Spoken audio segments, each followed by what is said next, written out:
ولا تحاسدوا، حسد نہ کرو،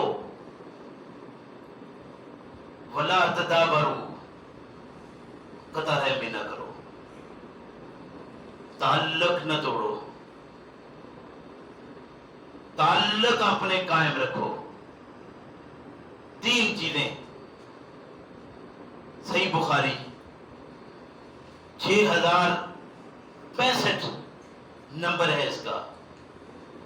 لا تباغضوا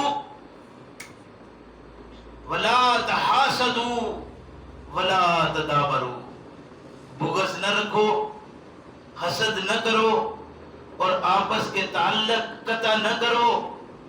وَقُولُوا عِبَادَ اللَّهِ إِخْوَانًا، اللہ کے بندو بھائی بھائی بن جاؤ، اللہ کے بندو بھائی بھائی بن جاؤ۔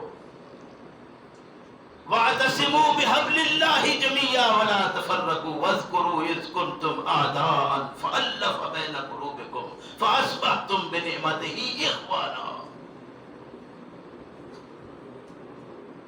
اعتصام بحبل اللہ کا جو مقصد تھا وہ بھی کیا تھا کہ تم آگ کے گڑھے کے کنارے پر کھڑے تھے۔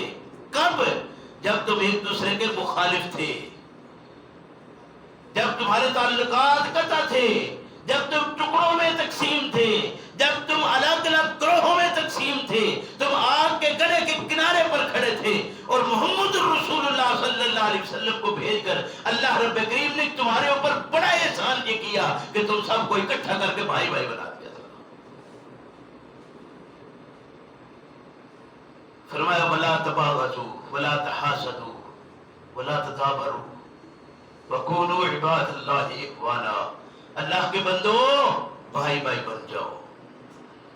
بھائی بھائی کا بازو، لیکن یہ بازو ہر وقت کاٹنے کو تیار بیٹھا رہے۔